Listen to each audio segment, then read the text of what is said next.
Disney's classic Peter Pan, Ladybird.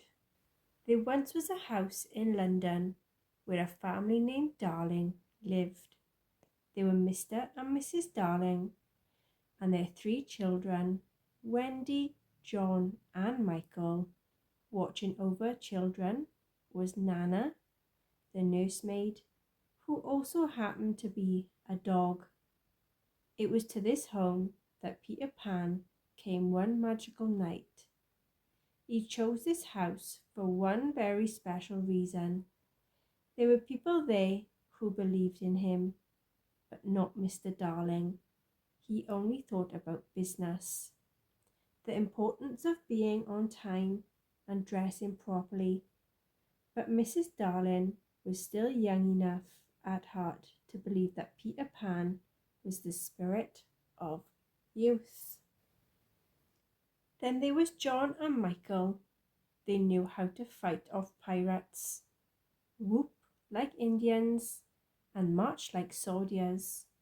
To them, Peter Pan was certainly real, and they made him a hero of all their games. But the expert on Peter Pan was Wendy.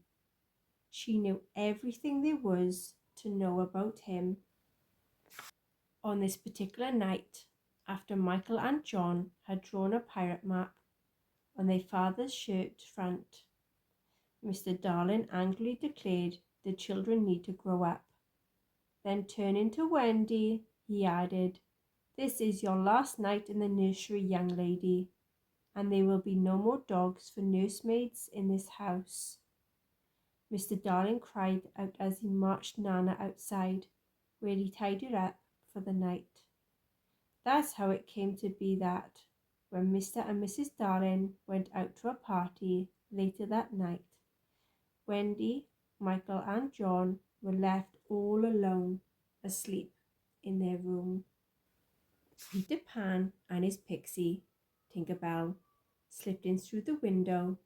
The Darlings' nursery was a familiar place to Peter. He liked to sit in the shadows and listen to Wendy's stories about Neverland.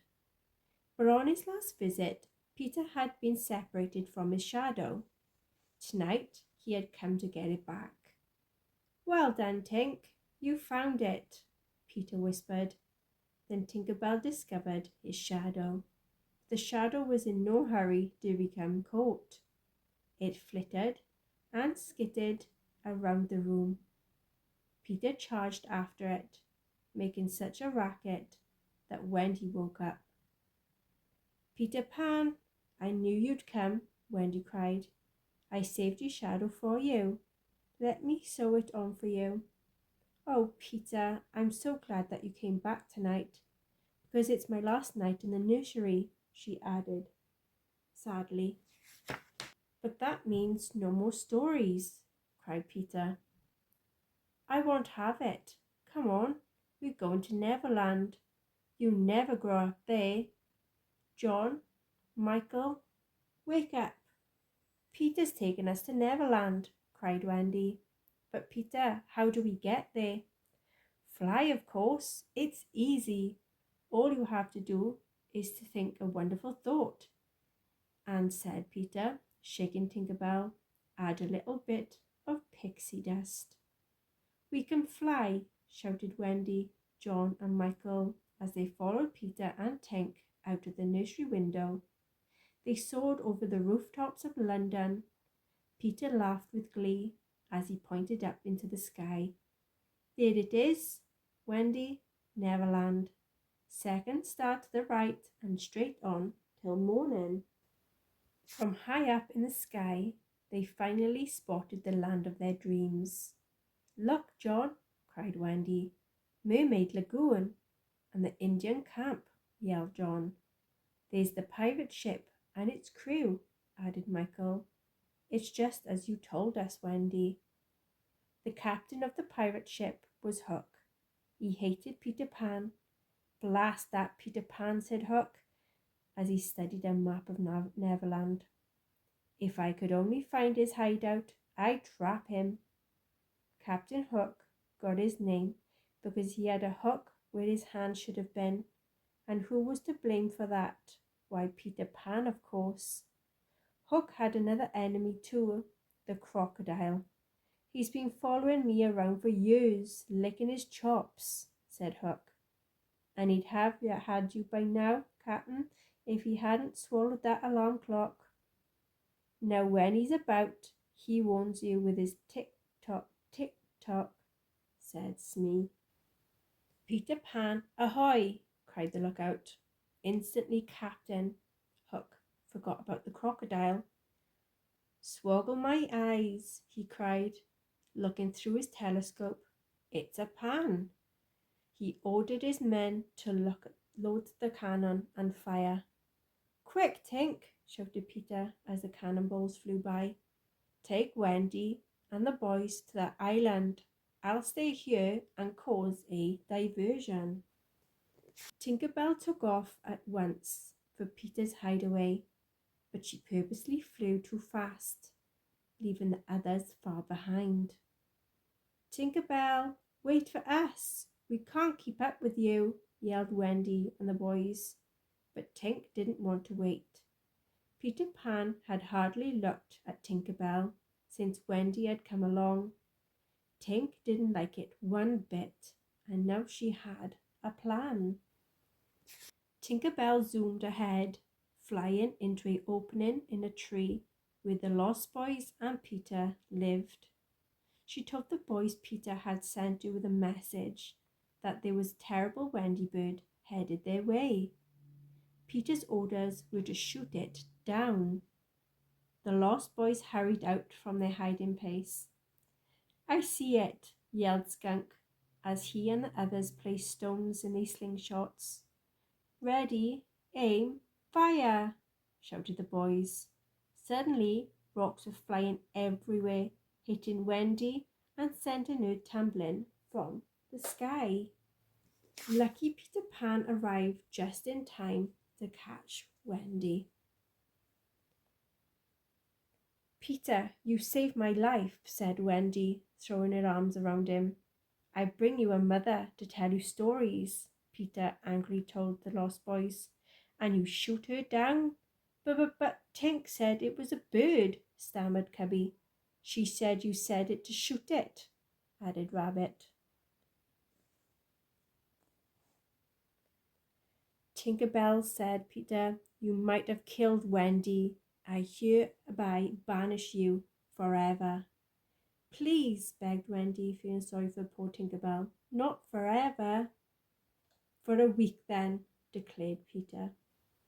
Taking Wendy by the hand, Peter flew off to show her Mermaid Lagoon. John and Michael wanted to explore Neverland too, but had no interest in mermaids. They wanted to see Indians. John, you be the leader, declared the Lost Boys. Then lining up behind them, they marched off into the forest. As they marched along, the Lost Boys and John made a plan. They would be very clever and capture the Indians. It might have worked too, except for one thing. The Indians caught them first. Michael and John were very frightened until the Lost Boys explained how things worked. When we win, we turn them loose. When they win, they turn us loose. But this time, the Indian chief wouldn't set the Lost Boys free. He thought that they had kidnapped his daughter, Tiger Lily. You tell me where you hid Princess Tiger Lily, the chief said, or you'll be punished. Meanwhile, as Peter was showing Wendy the lagoon, he suddenly spotted Hook and Smee rowing by in a small boat. Tied up in the back was Tiger Lily. It looked like they're headed for Skull Rock, Peter said. Let's see what they're up to. Sure enough, Hook was holding Tiger Lily prisoner and had tied her to a rock in the sea. Peter set off to rescue her before the tide came in.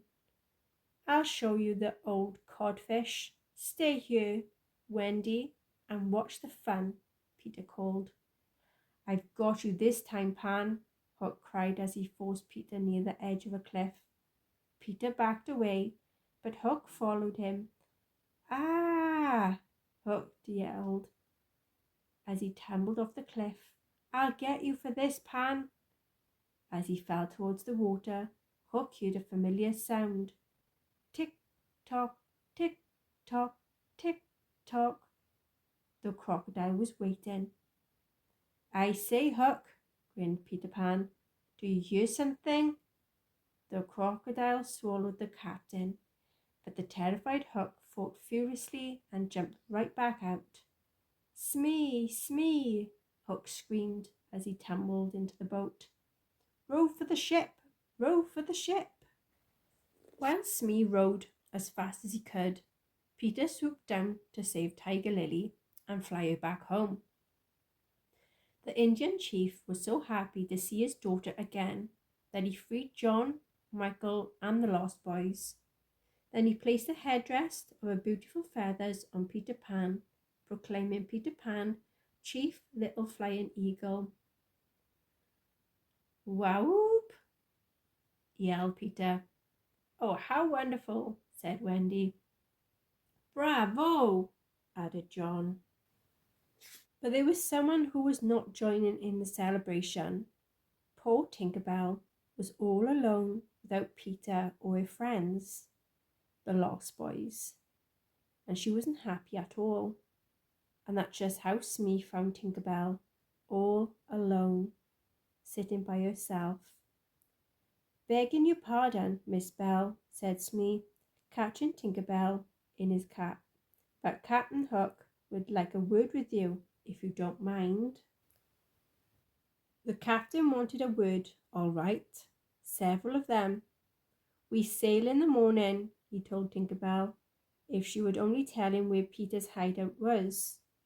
Why, he'd take Wendy to sea with him. With her gone, Peter will soon forget this mad infatuation. Sick with jealousy and loneliness, Tinkerbell fell for Hook's evil plan and showed him how to find Peter's hideaway. Hook smiled. He grabbed Tinkerbell and locked her in a glass lantern. At last he could get his revenge on Peter Pan once and for all. At Peter's hideaway, all was cosy and quiet. Wendy, acting as a good mother should, was tucking the boys into bed. As she did, she sang to them about the wonders of the real mother. By the time Wendy had finished her song, John and Michael were so homesick that they wanted to leave for London at once. Even the Lost Boys wanted to go, but not Peter. Go back and grow up, he said stubbornly, but I'm warning you, once you're grown up, you can never come back. But not one was listening to Peter. They had only one thought on their minds, a mother to love them and hold them and sing them to sleep at night. One by one, the boys left Peter's hideaway, only to walk right into the arms of the waiting pirates. Now to take care of Master Peter Pan, chuckled Hook as he lowered a beautifully wrapped package into the hideaway, tying his prisoners to the masts of the pirate ship. Hook warned them, join us or walk the plank. Never, declared Wendy. Peter Pan will save us. My dear, said Hook, we left a present for Peter, a sort of surprise package. I can see our little friend at this very moment reading the tender note. To Peter, with love from Wendy. Could he but see within the package, he would find an ingenious little device set to that. When it is 6 o'clock, he will be blasted out to Neverland forever. Hearing Hook's evil plan, desperate Tinkerbell knocked over the lantern where Hook held her prisoner. Crack went the glass. Tinkerbell was free. Off she flew to try to save Peter. Back in his hideout, Peter Pan picked up the package and was just untying the bow when Tinkerbell had then flew in. "Hi, Tink," said Peter, holding up the box. "Look what Wendy left." Tinker Bell tried to pull the package away. "Stop that," yelled Peter. "What's the matter with you?" There was no time to explain. Tink flew at the box, pushing it as far from Peter as she could. The gift began to smoke, and then kaboom! The explosion was so huge it rocked the pirate ship. Hook removed his hat and bowed, and so possessed a worthy opponent. Smiling Hook turned to the captive children. "Which will it be? Join me, crew, or walk the plank?" Wendy spoke up bravely. "Captain Hook, we will never join your crew." Hook gave Wendy his most gentlemanly bow. "Ladies first, my dear." With tears trickling down her cheeks, Wendy walked the plank. One step, then another, closer and closer to the edge, until finally she jumped. "Captain," said Smee, "there was no splash." "The ship's bewitched," the men began to wail.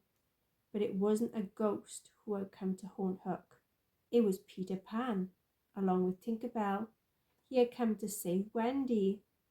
"This time you've gone too far," shouted Peter Pan as he flew up into the rigging. Hook scrambled up after him, then drew his sword. "Take that!" cried Hook as he lunged at Peter, forcing him off balance. "I'll run you through." Peter quickly flew out of Hook's way, cutting this way, that with his dagger. "You wouldn't dare fight old Hook, man to man," taunted the captain. "You'd fly away like a cowardly sparrow." "I'll fight you man to man with one hand behind my back," crowed Peter. As Wendy, John, Michael, and the Lost Boys fought the pirate crew, Hook took a powerful swing at Peter, but the captain lost his balance. Down, down, down fell Captain Hook to face his worst fear. The crocodile was waiting, and its mouth was wide open. The last Peter, Wendy, John, Michael, or the Lost Boys heard of the terrible Captain Hook, with his calls for help. "Hooray for Captain Pan!" screamed all the children. "All right, you swabs," said Peter Pan to his brand new crews. "We're casting off." But, Peter, stammered Wendy. "Could you tell me, sir, where we're sailing?" "We are going to London, madam," said Peter. "Michael, John, we're going home." Wendy smiled. "Hoist the anchor," cried Peter to his crew. "Tink, let's have some pixie dust." Tinker Bell flew all around the ship, sprinkling magical dust as she went. Then up, up went the ship, and as it rose, it began to glow like gold. Wendy said, "Mrs. Darling."